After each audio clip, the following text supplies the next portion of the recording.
To survive, a single mother accepts a job bathing a paraplegic millionaire, but what happens next is something you could never imagine. Stay and find out. Aboard an elegant Bentley Bentayga EW, its deep sapphire blue color reflecting the serenity of the Icelandic landscape, Miguel Laric Ramos drove in silence. His gaze remained fixed on the winding road skirting the Jökull Sarlon Lake, surrounded by Iceland's imposing snow-capped peaks. Everything seemed perfect, like an unattainable dream. Beside him, his fiancée, Florencia, was engrossed in her phone, her perfectly manicured fingers tapping impatiently on the screen. Sometimes those who should care for what truly matters end up stripping away our petals, Miguel said enigmatically, as if speaking more to himself than to her. Florencia glanced at him without stopping her tapping, her eyes full of disdain. Eventually, her voice cut through the cabin's silence. "We've been together for over a year, Miguel. What are you waiting for to formalize this? Or is it that you have no intention of marrying me?" The question was laden with insecurity and frustration. Miguel sighed, keeping his eyes on the road, as though the answer lay ahead rather than in his words. "Isn't the Bentley, the trip to Iceland, and the ring on your finger proof enough of my intentions? At what point did I deviate from your engagement manual?" His tone was soft, but tinged with palpable discomfort. Florencia let out a huff, impatience etched across her face. "Do you really think a Bentley and a glacier trip are enough to make up for a year of waiting? That's not what I expect from you. This is just an exotic pastime between your luxury getaways and business escapades. If you were serious, we'd be planning a wedding, not driving through frozen lands in a car." Miguel's face hardened, but his hands gripped the steering wheel with a slight tremble. His eyes met Florencia's for an instant, but he said nothing. In his mind, something was breaking. "I thought you understood something basic, Florencia. Love isn't defined by a contract, but by how we share the journey, how we walk together. And sometimes, I wonder if we're even heading in the same direction," he said softly, a mix of exhaustion and disillusionment in his voice. Florencia turned to him, her eyes ablaze with fury. "Of course, as always, your life is the only one that matters. Talking about walking together is easy when everything is planned according to your whims." The argument escalated. Florencia's words and accusations flew mercilessly, oblivious to the fact that Miguel, distracted by the exchange, had begun veering the vehicle. The curve was sharp, and in an instant, a truck appeared, its headlights glaring like two giant eyes in the darkness. It was then that Miguel grasped the gravity of the moment. His instincts kicked in immediately. With a sharp turn of the wheel, he swerved the Bentley to the side, seeking to absorb the truck's impact on the driver's side. In that brief instant, as the roar of the engine and the screeching brakes mingled, Miguel's only thought was to protect Florencia. The pain, the harsh words, they didn't matter. All he wanted was for her to be safe. The impact was brutal. A deafening crash echoed in his ears, and everything plunged into blackness. Hours later, the cold, blinding light of the emergency room made him squint. Miguel lay motionless in a hospital bed. The doctors, with somber professionalism, explained the extent of his injuries. "The damage to your spinal cord is severe," the doctor said gravely. "Unfortunately, the mobility of your legs has been permanently lost." Florencia, seated nearby, seemed distant, more preoccupied with her reflection in a small, compact mirror than with the doctor's words. When she finally spoke, her voice was hollow, devoid of any genuine emotion. "This is terrible," she murmured, but her gaze remained fixed on her reflection. "But I suppose we can fix it. Maybe I'll hire a renowned physiotherapist." Miguel closed his eyes, offering no reply. A shadow of pain crossed his face, but his expression remained unchanged. Had it been worth it? The sacrifice? Everything had changed in an instant. Miguel's life, now reduced to an abyss of physical and emotional pain, forced him to confront the harshest truth. Sometimes, losing everything is the only way to gain clarity about what truly matters. He knew his life had taken an irreversible turn, not only because of the new reality of his body, but also due to the revealing attitude of the person he once thought would be his lifelong partner. Sometimes, the true tragedy does not lie in the loss of physical mobility, but in discovering that those who were supposed to support you abandon you in your darkest moments. The golden light of the sunset filtered through the large windows of the villa, bathing the room in a warm, gentle glow, a stark contrast to the coldness invading his soul. Miguel Vicente Ramos sat in his wheelchair by the window, his eyes fixed on the horizon where Iceland's snow-capped peaks faded into the mist. His face bore a mix of consternation, frustration, and bitter resignation, as if he were trying to come to terms with the fact that his life would never be the same. The soft breeze wafting through the window barely distracted him from his somber thoughts. "I wish I could have a proper bath," Miguel murmured suddenly, without turning to Florencia. His tone was low, almost as if he were speaking to himself, as though the words were more an internal lament than a conversation. Florencia didn't lift her gaze from her mirror. She continued applying her lipstick as if what he said held no significance.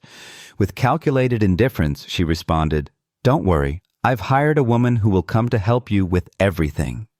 Miguel turned his face slightly toward her, his eyes flashing with a mix of irritation and surprise. "Isn't that something you were supposed to do?" he asked, his voice tense, almost sarcastic. Florencia let out a quick laugh, almost like an empty melody, while she continued her makeup, showing off her perfectly manicured hands. "Oh, please, darling," she said, as if the idea were absurd, ignoring his frustration. "Don't you think it would be entirely inconsiderate of me to ruin these perfect nails for something so mundane?" She raised her hands with a proud, almost disdainful smile. "Besides, what kind of fiancé would I be if I didn't ensure you have the best professional help? Trust me, I've done this for both of us." With a superficial smile, as though she had just made a brilliant observation, she turned to him. Miguel, unable to hide his displeasure, frowned. The air in the room seemed to grow dense, heavy, as if everything around him screamed that something was irrevocably wrong. Before he could say anything more, a soft knock at the door broke the silence. Florencia, showing no trace of surprise, set the lipstick down on the vanity and rose with a smile that didn't reach her eyes. "Ah, that must be her," she said with forced enthusiasm, quickly walking to the door. She flung the door open, revealing a young woman standing at the entrance. She wore a simple coat, but her demeanor was firm and her gaze attentive. Her cheeks were slightly flushed from the cold outside, but her eyes carried a serene determination. "Good morning," the young woman said in a clear professional voice. "I've come to assist Mr. Miguel." Before she could finish, Florencia interrupted with a quick gesture, ushering her inside with an artificial smile. Perfect, perfect, she said hurriedly, walking toward Miguel. "I have to leave now, but don't worry, you're in good hands." She leaned down to plant a kiss on his cheek, leaving a mark of her red lipstick on his skin. Miguel, looking at her face, felt an indescribable discomfort. Something stirred inside him, but he said nothing. "I'll be back tonight. I have some commitments, you know," she said with a sweetness that sounded more rehearsed than genuine. Before leaving, Florencia stopped beside the young woman, leaning toward her to whisper in her ear. "Do me a favor, please. Try to get rid of some of that bitterness. Give him a bath and calm him down a bit, if you can." No. Without waiting for a response, Florencia straightened up, adjusted her designer bag, and left the room with a light step, closing the door behind her. The young woman stood there, observing Miguel with a mix of compassion and professionalism. Love is not the river flowing beneath the bridge. It is the bridge itself, upheld by those willing to cross it again and again, unafraid of the fall. For a few seconds, the echo of the closing door lingered in the air. Then, with a firm yet delicate step, the young woman approached Miguel, maintaining a respectful distance. He, lost in his thoughts, continued staring at the horizon, his hands resting on the wheelchair's armrests, tense, as if gripping something invisible. "Sir," the young woman said softly but firmly, "I'm Valentina Molina. I'm here to assist you. Your fiancé asked me to prepare a bath for you." Miguel didn't move. He closed his eyes for a moment, his face hardening, and exhaled slowly, a sigh that seemed to drag out all his patience, as though each breath wore him down a little more. Finally, he frowned and, after a long silence, responded bitterly, "Why does a complete stranger have to help me bathe?" His voice was sharp, almost a growl, and his tone reflected all the pain and frustration he had accumulated. "Leave me alone! I didn't hire you!" Valentina didn't flinch. She remained calm, her gaze full of warmth and understanding, as if she were trying to comprehend not just his words but all the suffering behind them. Without a word of reproach, she simply stayed there, watching him, waiting for the moment when she could offer him more than just her professional assistance. "A bath will help you feel better about yourself, sir," she said with warmth as genuine as the sunrise, her compassion unhidden and flowing from her very being. Miguel slowly turned the wheelchair, facing her with a gaze that seemed to cut through the air. His eyes, dark as a storm, were filled with fury and despair, as though all the anger in the world resided within his chest.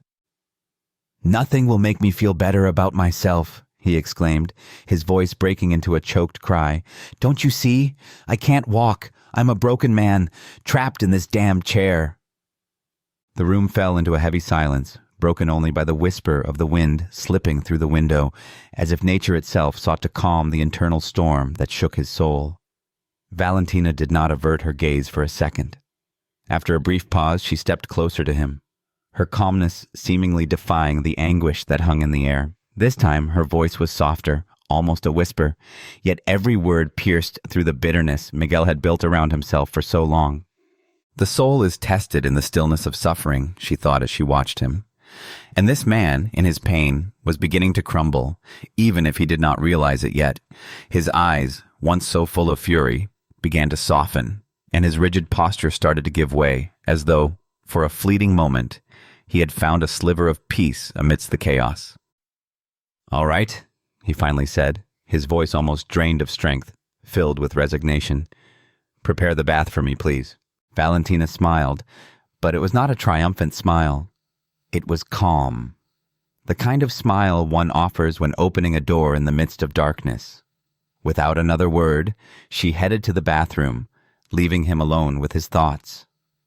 The sound of running water began to fill the room, a constant murmur that seemed to soften the sharp edges of the space. Miguel turned his gaze back to the window, and the horizon, once so oppressive, now appeared lighter, as if a gentle breeze touched him, carrying a hint of hope. Shortly after, Valentina began to glide the sponge over Miguel's skin with movements that were gentle yet firm, as though she were slowly erasing the tensions that had built up in his body. The bathroom was filled with a fragrant air, a blend of lavender, eucalyptus, and rosemary, imbuing the space with calm. Light, ethereal steam rose in spirals, dancing with the dim light and creating an intimate, almost mystical atmosphere. "Mr. Miguel," Valentina said softly, "start by taking a deep breath with me, inhaling this aroma." She paused for a moment, letting the air fill with the essential oils before continuing in a gentle tone. "Let it fill you with calm, and as you exhale, imagine releasing everything that weighs you down." Miguel didn't reply, but began to follow her instructions in silence. He inhaled deeply, feeling the air infused with delicate scents, and exhaled slowly, letting out an involuntary sigh. Gradually, his shoulders, once so tense, started to relax, as if an invisible weight was being lifted. As she continued, Valentina noticed something that made her pause for a moment, a scar on Miguel's back. It was long, uneven, and stretched from the top of his spine to his lower back. Her fingers halted as she felt it, but she quickly resumed her movements, careful not to make him uncomfortable. However, curiosity compelled her to ask cautiously, "Mr. Miguel, forgive my intrusion, but how did you get such a deep scar?" Miguel didn't answer immediately. His gaze shifted to the floor, as if trying to bury the painful memories the question had stirred. Finally, he smirked bitterly. "Do you really want to know? It was a car accident. I turned the wheel to protect someone sitting next to me. The price was my legs. The surgery was a futile attempt to stabilize my spine. The worst part wasn't the surgery. It was waking up to hear the doctor tell me I'd never walk again." Valentina listened in silence, feeling the weight of his words. When she spoke, her voice was steady and filled with understanding. "What you did that day, sir, was something remarkable. You chose to protect someone else without thinking of yourself. That speaks of a strong heart, even if you don't feel it now." Miguel let out a bitter laugh, almost cutting her off. "A strong heart? Bah! All it left me with is this miserable wheelchair and a cursed scar." Valentina was not swayed by his scorn. Her movements paused briefly, but the serenity in her voice never wavered. If you see that chair as a burden, you'll miss its true value. It's a gift, sir. How many in your situation would wish for a second chance to live, even in a different way? Miguel frowned, replying with a sharp, bitter tone. Let's say you're right about the chair. But what about this ugly scar? It's disgusting. I hate it. Do you have any answers or praise for that as well? Valentina let the silence stretch between them before lifting her gaze. When she spoke, her voice was soft but firm, embracing even the harshness of his words. Scars aren't closed wounds, sir. They're maps drawn by time that teach us how to find our way home. Miguel, though surprised by the young woman's calm response, couldn't help but let out a mocking laugh. The irony, thick like a heavy coat, dripped from every word he spoke. Go home, he repeated, the faintest sneer on his lips. That's the most ridiculous thing I've ever heard. Valentina stared at him intently, her expression unwavering, with a calmness that seemed to challenge the fury in his tone. Her reply was soft, almost a whisper, but her words struck Miguel with disarming precision. Sir, going home is not just returning to a physical place, it's finding your way back to yourself, to your essence, to the core of who you truly are. These words hit Miguel like a jolt of electricity. Something inside him stirred, as though Valentina's words had pierced through the layers of hopelessness surrounding him. He didn't know how to respond. He tried to speak, but the words caught in his throat. Instead, he remained silent, lost in thought, his mind now circling around one question. Who was this woman? How could a servant, so seemingly simple, disarm him so effortlessly? He compared the depth of her words to the emptiness of the promises and vanities of Florence, questioning why this woman, without titles or fame, could unsettle him, while he, a man owning multiple enterprises and holding diplomas in 2 fields, felt utterly vulnerable under her calm gaze. That was when he remembered a phrase he'd heard somewhere, a phrase that had seemed insignificant until that moment. Don't judge a book by its cover. Now, with a glimmer of humility he had never experienced before, he realized the profound wisdom of that simple truth. The water continued to fall, soothing and steady, as the room filled with a soft, calming aroma that seemed to invite introspection. The emptiness of the space no longer overwhelmed him as before. Instead, it provided an odd sense of peace. Mr. Miguel, I'll help you out of the tub now, Valentina said, her tone so gentle it almost sounded maternal. She draped a large towel over his shoulders, ensuring the cold wouldn't discomfort him, then carefully positioned the wheelchair near the bathtub, securing the transfer board between them. With precise, steady movements, she placed her hands around his torso, guiding him without invading his personal space. Let me do all the work. You don't need to worry about anything, she added, her voice soft yet firm, as though offering a protection that extended beyond the physical. Miguel, though still frustrated by his vulnerability, couldn't help but feel relieved by her support. He sighed in resignation as he allowed himself to be moved carefully, letting the transfer device carry him to the wheelchair. All set, Valentina said with a faint smile, adjusting a blanket over his legs. Now I'll take you to the bed so you'll be more comfortable. She used the transfer board again to move him onto the bed, attending to every detail to ensure the process was smooth and safe. As she settled him in, she made a suggestion he hadn't expected. Mr. Miguel, if you'll allow me, I'd like to offer you a therapeutic massage for your legs. Miguel looked at her, a mix of curiosity and skepticism crossing his face. His brow furrowed as if he couldn't believe what he'd just heard. Therapeutic massage? He repeated, almost incredulous. And how do you know how to do that? Valentina smiled faintly as she began working on his legs with a gentleness that took Miguel by surprise. I learned it from my mother when I was a child, she replied, her voice soft but tinged with deep nostalgia. She had special hands. She always said that our hands could heal, but only if we put more than technique into them, if we put our soul, our deepest intention. Miguel observed her, a faint glimmer of interest in his eyes, though his tone shifted as he asked a question he hadn't anticipated. You speak in the past tense. Why? He asked, his voice softer now, but still tinged with curiosity. Valentina paused for a moment, as if the answer was a weight she needed to share carefully. "My mother passed away a few years ago," she said calmly. Then, without hesitation, she continued, "She taught me the true value of resilience. She showed me that life doesn't always have to be seen through complaints, but through the power to heal ourselves, even when everything seems broken." "I'm very sorry," Miguel said, trying to sound sincere, though his words carried a shadow of bitterness.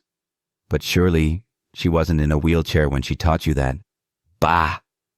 It's easy to talk about resilience when you don't have to prove it."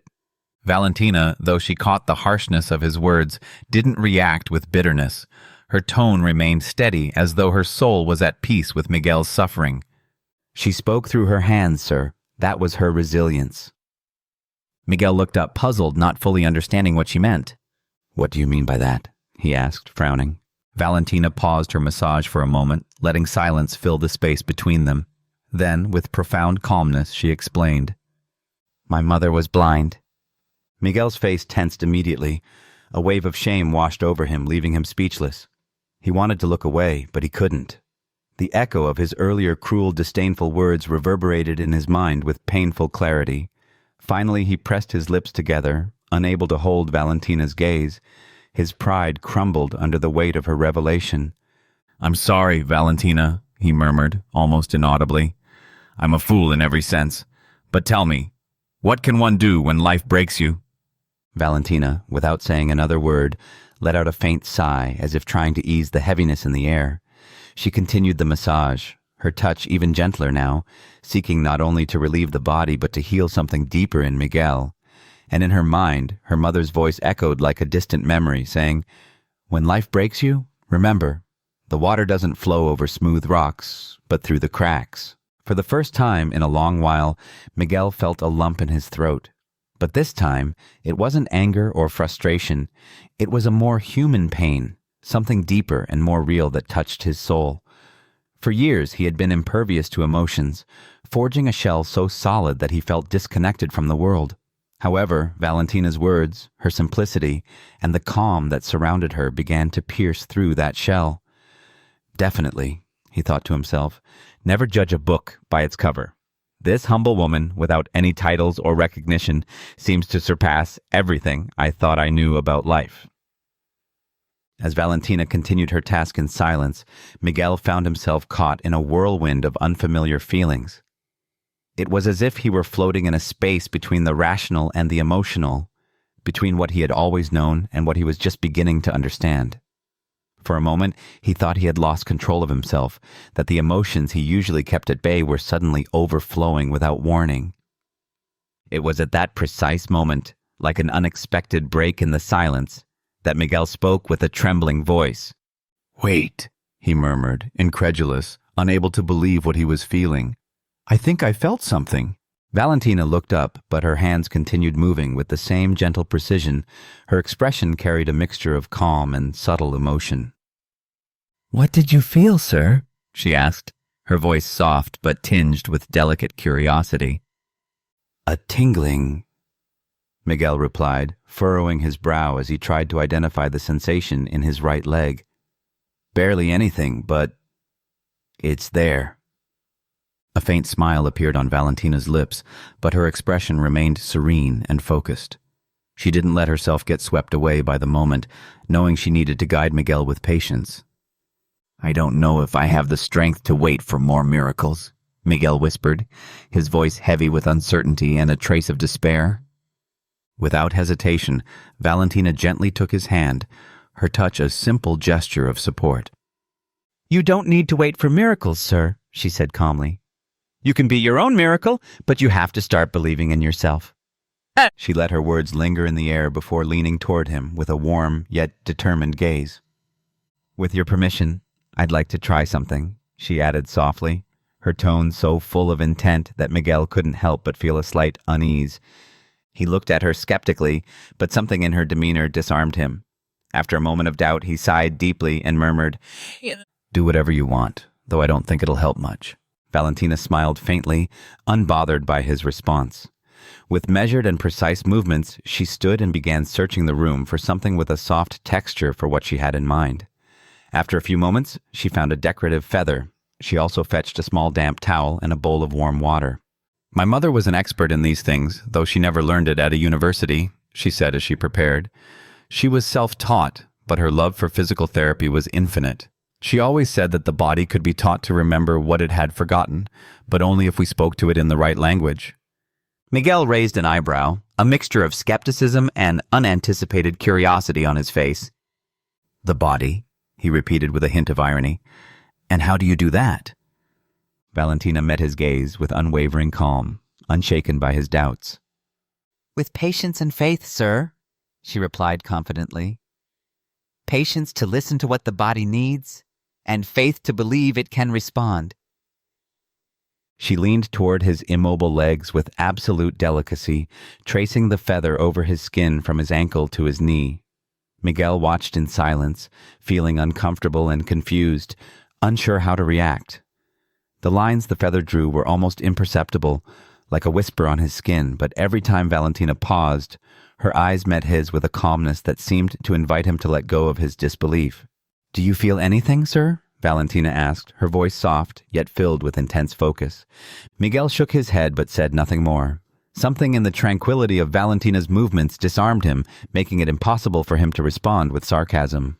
After a brief moment, Valentina dipped the towel in the warm water and gently placed it on his calf. "Heat and cold are like day and night," she said as she moved the towel carefully. "One awakens the body and the other calms it. My mother used to say that balance between the two could open closed doors." Miguel frowned, clearly skeptical. "Closed doors?" he murmured with a hint of disbelief. "Another metaphor?" Valentina smiled faintly, but maintained her serenity. "Metaphors are necessary when the soul needs to find meaning in what it doesn't understand. When the body seems asleep, sometimes it's not science that wakes it, but the intention we put into the effort." Miguel fell silent, letting Valentina's words resonate in his mind.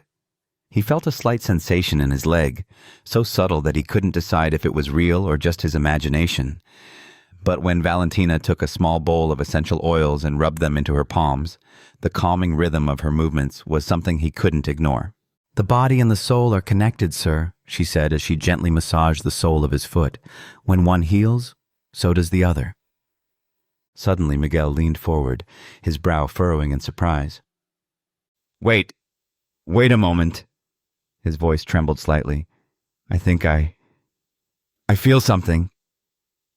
Valentina looked up, her eyes filled with a mix of anticipation and hope. "What do you feel, sir?" Miguel's voice was shaky. "A tingling. Like something is waking up." Valentina paused for a moment, letting the significance of the moment sink in, before continuing with greater resolve, as if the process required one final push. "The body never stops trying to heal, sir," she said softly. "Sometimes it just needs to be reminded of what it's capable of." Miguel closed his eyes, allowing the sensation to fully envelop him, as if his body, after so long, was finally beginning to remember what it had forgotten. For the first time since his accident, Miguel felt a movement inside him that wasn't pure despair. Something different stirred in his chest, a glimpse of something he thought was lost forever. A faint glow of hope, however small, began to awaken within him. He murmured to himself as if unsure whether to let this feeling be real. Perhaps not everything is lost." Valentina, without stopping her delicate movements, replied with a calm so deep it seemed to envelop everything around them. "Nothing is lost, as long as there is still something within you that wants to fight, Mr. Miguel. Do you know what my mother used to say, even when her death was imminent due to her illness?" she said with a softness that made time feel as if it had paused. "Every obstacle in life is an invitation to discover a new way forward.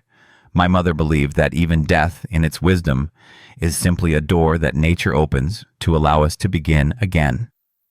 Valentina's words sank deep into Miguel, who stayed silent, holding on to that faint but powerful possibility of change. A whisper of hope began to grow inside him, slowly but steadily. The air in the room seemed to grow warmer, more welcoming, as if everything around him were embracing him in some way. Suddenly, the soothing atmosphere was broken by the faint click of the door latch. Both of them looked up at the same time. Their eyes met in a moment filled with uncertainty, as though they sensed something unexpected was about to happen. The door opened slowly, and what appeared on the other side left them both stunned. A girl of about 7 years old, with brown hair and bright eyes that were unmistakably Valentina's, walked in confidently, as if she knew the place well. Her voice broke the silence like a ray of light in the darkness. "Mama, you're here!" she exclaimed with innocent laughter as she ran to Valentina, throwing her arms around her with all her energy. "I looked all over the mansion for you. I made sure no one saw me, just like you asked." Valentina's face first went pale, as though she didn't know how to react to her daughter's unexpected presence. Then her cheeks flushed red, unable to hide her nervousness. "Mr. Miguel, I'm sorry," she stammered, visibly flustered. "I told her to stay in our little room. Forgive me, I promise." Before she could finish, Miguel interrupted her with a stern look and a tight jaw.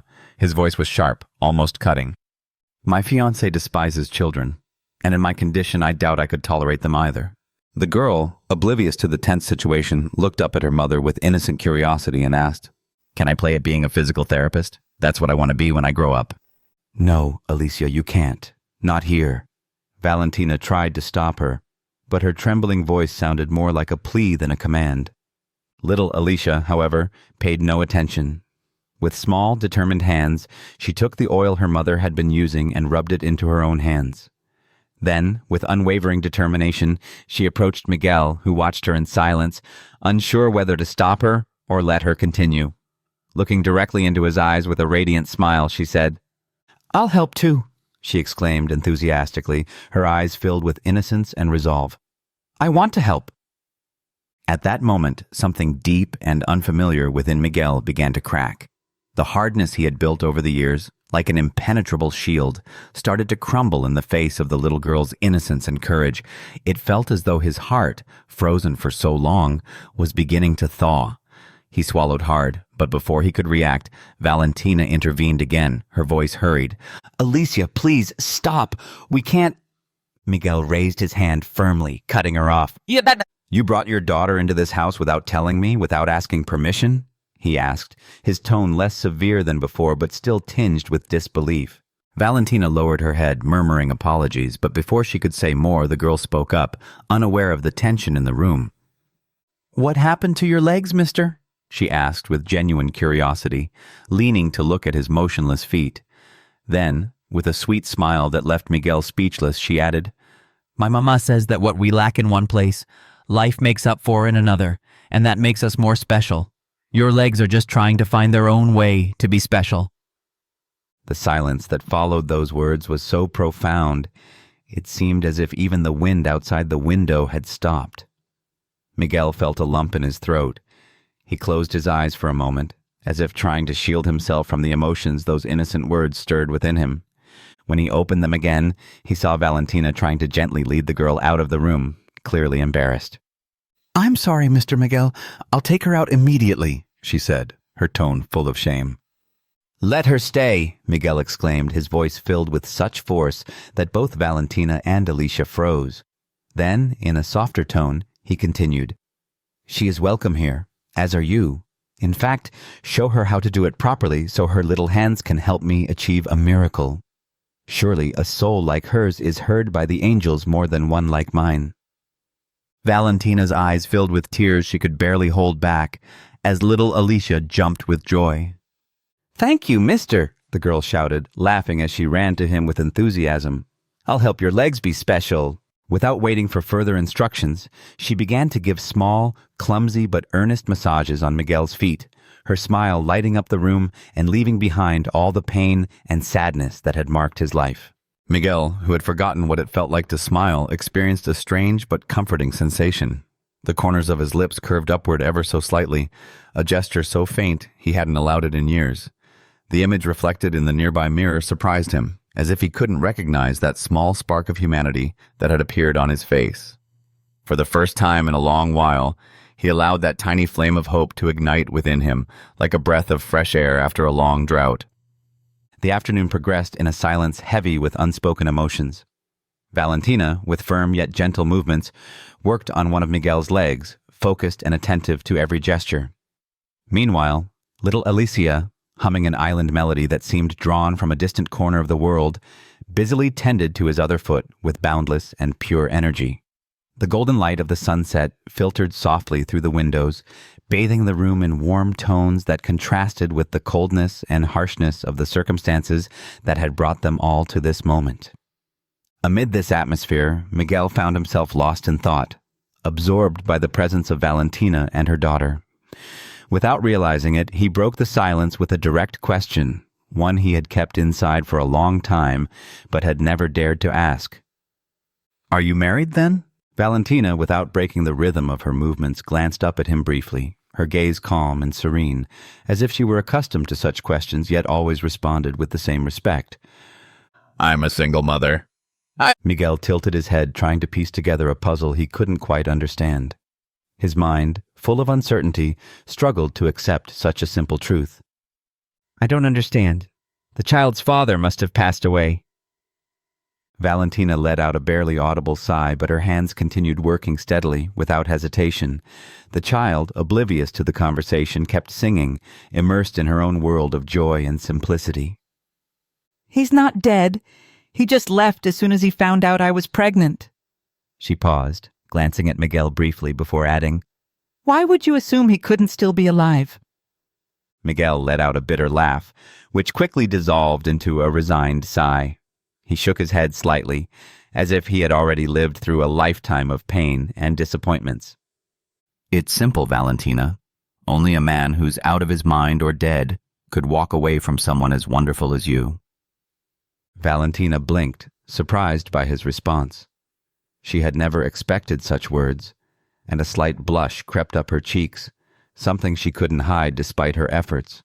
Smiling shyly, she returned her attention to her work, her cheeks burning with warmth that contrasted with the composure she tried to maintain. Miguel, his tone heavy with melancholy, let out a deep sigh as his gaze shifted to the window. His mind wandered to a time long past, to a place where answers seemed simpler and certainties clearer. I thought I had everything, yet I still wanted more. Now I don't know what I have, what I had, or what I have left. Miguel's words hung in the air with palpable weight. Valentina, without pausing her movements, looked at him for a moment, letting the echo of his words fill the room. Then, with a voice soft yet firm, she responded with wisdom that seemed beyond her years. A truly rich man is not the one who has the most, but the one who needs the least to be happy. The silence that followed her words was dense, so dense it felt as though time itself had stopped. Miguel remained still, Valentina's words reverberating in his mind, slowly breaking down the walls he had built over the years. His eyes, once full of skepticism and hardness, now reflected something different, the spark of a new perspective, one buried deep within him, waiting to be set free. From that day on, the afternoons in Miguel's room became something different. With her mother's complicity, little Alicia found ingenious ways to sneak into the therapy sessions without Florencia noticing. Each afternoon, with her energy and faith, the child offered the millionaire something he thought he had lost forever, the warmth of genuine human connection. Mother and daughter seemed synchronized in their mission. They didn't just want to restore his hope in physical recovery, but also in something greater, something intangible that Miguel had long given up on, the connection with others, the ability to feel and give love.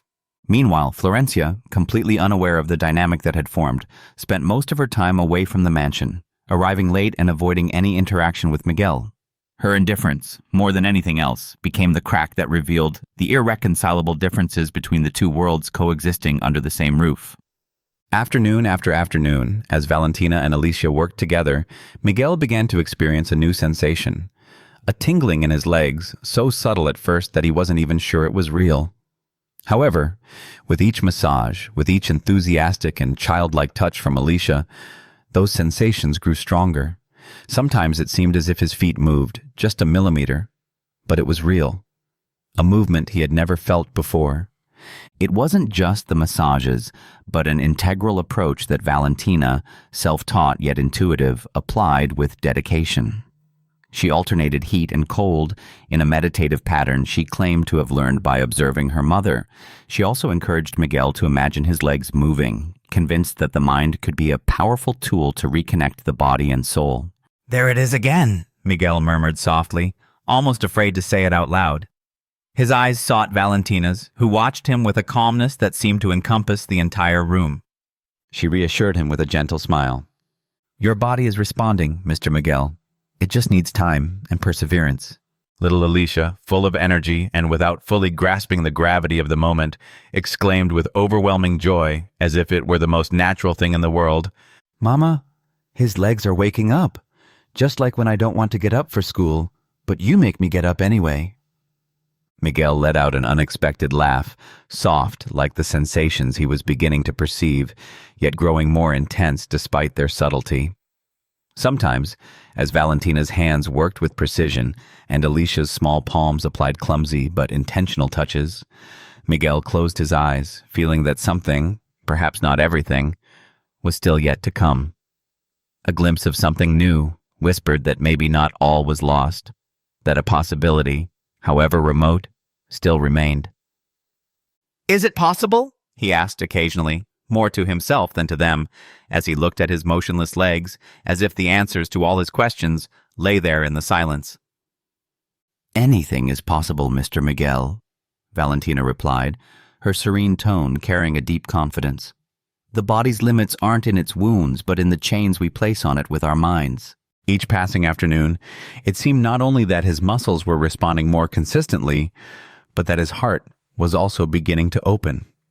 The deep cracks in his soul, once seemingly too profound to heal, slowly started to fill with a new warmth, gentle and soft, like a light gradually dispelling the shadows of pain he had accumulated over the years. What he had once seen as a broken body now felt like something with unexpected potential, something worth exploring, as if a future was waiting to be discovered. And that feeling, though nascent, was enough for Miguel to start believing, for the first time in years, that there was something worth getting up for each morning. Weeks later, the evening breeze enveloped the mansion's terrace in a warm embrace, softening even the darkest corners into something less somber. In front of Miguel stood a set of parallel bars and a weight support harness, silently waiting as witnesses to what was about to happen. Valentina, at his side, carefully adjusted the equipment, while Alicia, oblivious to the significance of the moment, played in the garden, humming a tune and chasing a ray of sunlight filtering through the flowers. "Is today the day, Mama?" the girl asked, turning to Valentina with bright eyes. "Is Mr. Miguel going to stand up today?" Valentina, leaning toward Miguel as she adjusted the harness, smiled calmly at her daughter, as if everything were under control. "Today we'll try, Alicia. It's all step by step. Do you remember what I told you about patience?" Alicia nodded eagerly. "Yes, I know, but I can't stay calm today. This is like a tree growing back after it's fallen." Miguel let out a small chuckle. It wasn't common to hear him laugh, and that sound, though brief, seemed to fill the space with unexpected warmth. He looked at Valentina with a mix of skepticism and hope. "What if I can't?" he murmured, lowering his gaze to his unmoving legs, as if his doubt might somehow make his fear come true. Valentina paused for a moment, kneeling to his level. Her voice was soft but firm, like the whisper of a profound truth. "The only failure, Mr. Miguel, is not trying. Remember this. Today isn't just an attempt. It's a pact with yourself. The body follows what the mind commands, but the mind needs faith. You're not alone in this. We're here, no matter what, and we always will be." Miguel took a deep breath as if her words could give him the strength he lacked. His eyes, filled with contained fear, met Valentina's, then moved to the parallel bars and finally to his legs, as if searching every corner of himself for a reason not to give up. He inhaled deeply and whispered to himself, "I can do this, I can do this." Valentina approached and briefly took his hand, looking at him with a confident smile that seemed to calm his soul. Of course you can, Mr. Miguel. My mother always says that miracles are like flowers. You have to plant the seed first. Miguel pressed his lips together, holding back a smile at the girl's words, which, in their simplicity, seemed to answer his deepest doubts. Finally, he placed his hands on the parallel bars, his arms tensing as he felt the weight of the challenge ahead. Valentina positioned herself behind him, adjusting the harness one last time and giving him a gentle pat on the shoulder. "I'm right here. Take a deep breath, and when you're ready, begin." Miguel closed his eyes. He took a deep breath, feeling the air move through his body, and began to push against the bars. His arms trembled from the effort, and the weight of his own body made him hesitate, but the faint tingling in his legs seemed to encourage him, reminding him that something inside him was still alive. Every inch he moved, every small effort, brought him closer to the person he once was, and to the person he could still become. "That's it, Mr. Miguel," said Valentina in a soft voice, though her firm tone reflected the determination of someone who knew that, at that moment, words were crucial. "Slower. Trust your hands and the harness. You don't need to do it perfectly today. You just need to try." The atmosphere on the terrace was charged with a palpable tension, as if the air itself were waiting for everything to unfold. Every word spoken and every movement made seemed to carry an emotional weight that silenced everything else. Miguel, gripping the parallel bars tightly, leaned his body slightly forward, immersed in the effort to stand up. His muscles trembled, but he drew closer to his goal with each moment.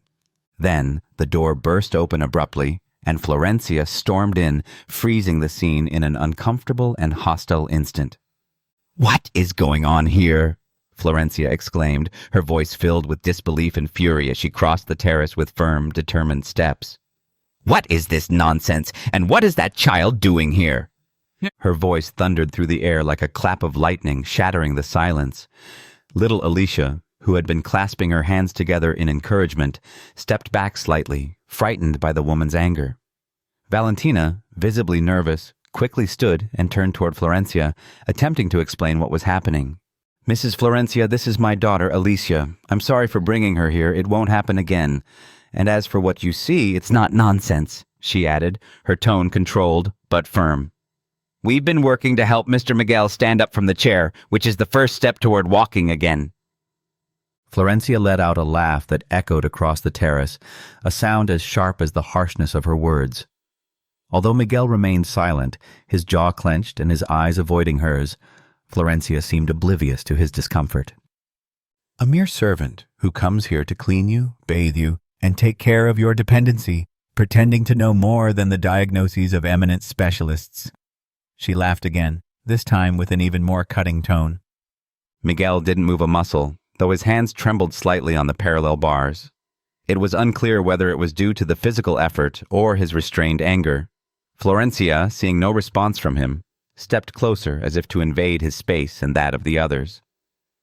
"I was there when they told you that you wouldn't walk again, Miguel, that your spinal injury was partial but showed no signs of improvement." Her tone dripped with venom, each word designed to cut deep. "Do you truly believe this simple woman can reverse what the best specialists declared irreversible?"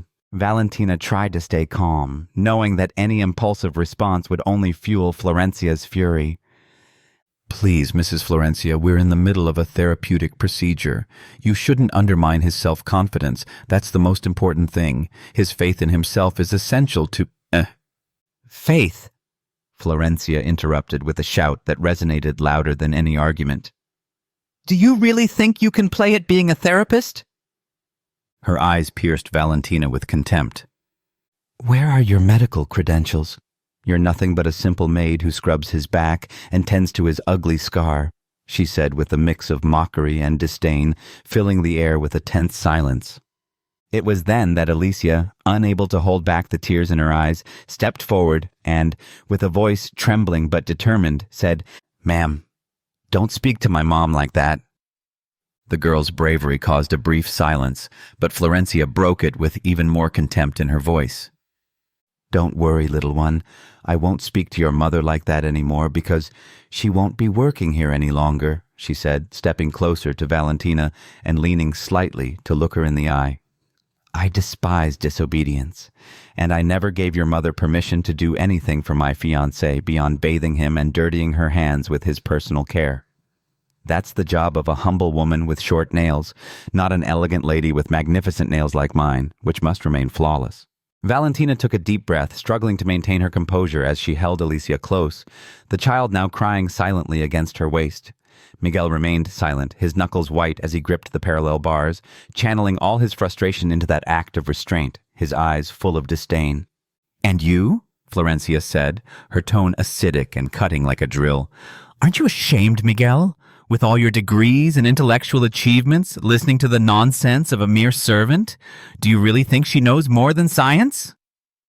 Miguel, though silent, leaned into the parallel bars with more determination than ever, resolved to prove he could still surpass others' expectations. His arm muscles trembled with intensity, but he refused to give up.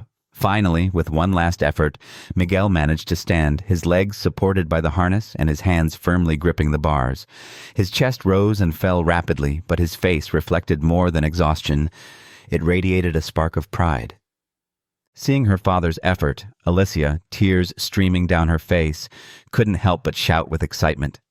"It's happening! It's really happening! He's standing up!" With her exclamation, the tension in the room seemed to dissolve, if only for a moment.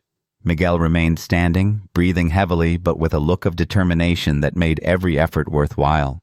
Florencia observed him with a mix of disbelief and a clearly calculated strategy, trying to regain control of a situation that, in her eyes, had slipped out of her hands. Her piercing gaze remained fixed on Miguel, who challenged her with a serenity that only fueled her fury. After a few moments that felt eternal, Miguel broke the silence with a firm voice, laden with determination, leaving no room for doubt. "You have exactly 10 minutes to pack your things and leave my mansion forever." Florencia blinked, taken aback by the finality of his words. Her face shifted from disbelief to a forced smile, an attempt to soften what she had just heard. She stepped toward him, trying to manipulate the situation in her favor. "What are you saying, my love?" she said, her tone meant to be soft and conciliatory, though it couldn't hide the nervousness in her voice. "Look at you. You have so much inner strength that you've managed to stand. Soon you'll walk again." But Miguel, unmoving, except for the physical effort it took to remain standing, interrupted her with a coldness that made his words feel like knives. "You didn't even believe in me moments ago." Florencia raised her hands theatrically, as if to justify her words, and replied in a defiant tone. "I did it on purpose to give you the courage you needed. It's a kind of reverse motivation, you know? When someone tells you not to do something, you're more likely to do it. I based it on that, and it worked, my love. I'm a genius."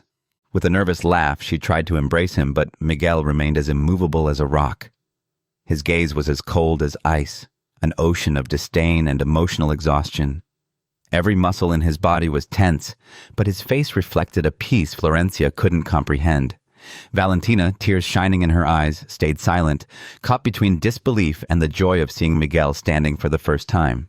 Meanwhile, Alicia, clinging to her mother's waist, also cried, but with a mixture of pride and tenderness, feeling that everything they had endured had been worth it. Florencia, seeing that Miguel showed no signs of relenting, stepped back, her face pale as she tried to salvage the situation with feigned cheer. "Now we can finally get married," she exclaimed, forcing a laugh and gesturing in celebration. "How wonderful!" Miguel didn't flinch, his gaze still fixed on her, while every fiber of his being struggled to remain upright. After a few moments of silence, he spoke, his calm voice cutting deeper than any shout. "Florencia, have you made up your mind?" she asked, her brow furrowed, her tone shifting to impatience. Miguel gave a bitter smile, as if the answer was already written in the air, though he didn't want to make it easy for her. "Don't you remember? I asked you a question shortly before the accident I suffered while protecting you. I won't hold that against you because kindness isn't something to charge for or reveal. A lesson I learned from this wonderful woman, whose name you don't even know." He paused, breathing heavily from the effort of standing, but not yielding an inch in his posture. Then he continued, his tone leaving no room for doubt. "Let me refresh your memory. What came first, the chicken or the egg?" Florencia scoffed, her irritation growing as the situation slipped further out of her control. "What's wrong with you, Miguel? Have you lost your mind? Nobody can answer that. Not even science. It's a bad joke." Miguel shifted his gaze to Valentina, who looked at him with a mix of awe and shyness. With a slight nod, he asked her the same question. What do you think, Valentina? What came first, the chicken or the egg? Valentina, with a serenity that contrasted with the palpable tension in the air, answered in a low voice, filled with wisdom. First came intention, because nothing can exist without the purpose to be. Florencia scoffed again, this time with a mix of mockery and indignation. How absurd! That's philosophy, not logic. Miguel, with a smile that seemed to contain all the clarity he had found in that moment, turned his gaze back to Florencia. There's your answer, Florencia. Remember, I said I would marry only if I received the answer to this question. Now I have it, and it didn't come from your lips. So, I won't marry you, but this kind woman you dismiss as whatever her name is. Florencia stepped back, completely defeated. Her face flushed with anger, but she said nothing more. She turned on her heel and stormed off the terrace, heading inside the mansion to gather her belongings. The effort finally caught up with Miguel, who collapsed back into his wheelchair. His face was covered in sweat, but it glowed with a peace he hadn't felt in years. Valentina and Alicia rushed to him, wrapping him in a hug full of tears and laughter. Miguel, his voice still shaky from exertion, looked into Valentina's eyes and said with a sparkle in his gaze, "You heard it, Valentina. Will you do me the honor of being my wife?" Surprised and emotional, she smiled, a light illuminating the entire terrace. Give me one reason to say yes, Mr. Miguel. He gently took her hand and, with a sincere look, replied, "Simple. I love you with all my heart." Valentina let out a nervous laugh mixed with tears. "I love you too, Miguel, and everything I've done was from the depths of my soul." Alicia, hugging them both, exclaimed with a huge smile, I love you too, Papa. The three embraced in happiness as the sun set on the horizon, a silent witness to a new beginning. Months later, Miguel walked into the church with the help of a wheeled walker. His steps, though slow and unsteady, were firm, filled with a determination that came from the deepest part of his soul. At the end of the aisle, Valentina awaited him, radiant in her white dress. Her face glowed with a happiness that illuminated the space, and her eyes shone with pure love. Little Alicia, holding a bouquet of flowers, gazed at her father with admiration and pride, the kind only a child can have for the man who has become her hero. Miguel, a man who once thought he had lost everything, now had it all, because he had learned that what truly matters is not what is lost, but what is gained. And he had learned this lesson the hard way: never judge a book by its cover. The ceremony ended, and the guests, still enveloped in laughter and well wishes, began to disperse into the church garden. However, Miguel and Valentina found a moment of serenity in a quiet corner, where the flowers seemed to whisper to the wind. Little Alicia ran happily, skipping among the flowers and collecting fallen petals while singing a cheerful melody.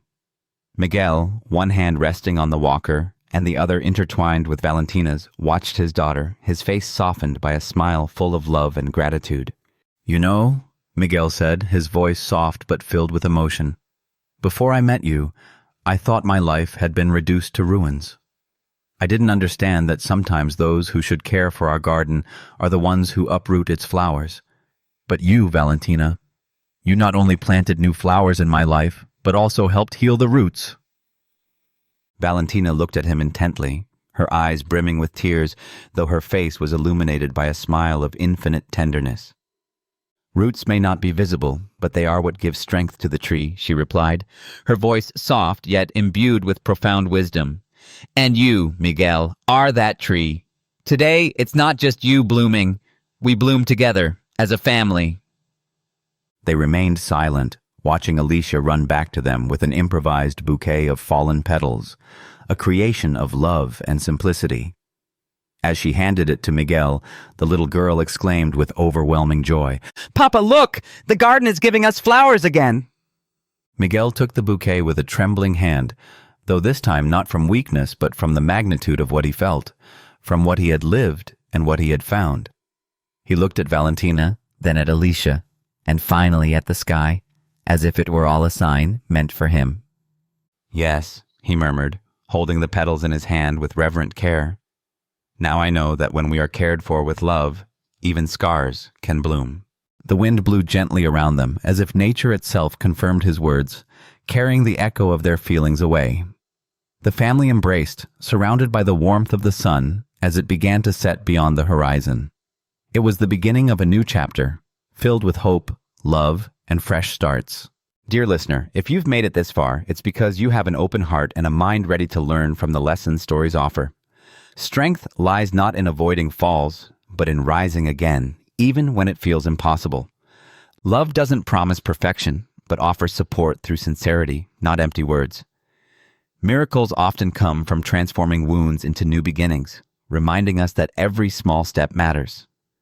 True change begins within, in our beliefs, hopes, and quiet intentions. Life's challenges are not to break us, but to reveal our strength, helping us grow, heal, and love deeply. May this story inspire you to face challenges bravely, embrace your scars as marks of growth, and build a life of love, gratitude, and hope.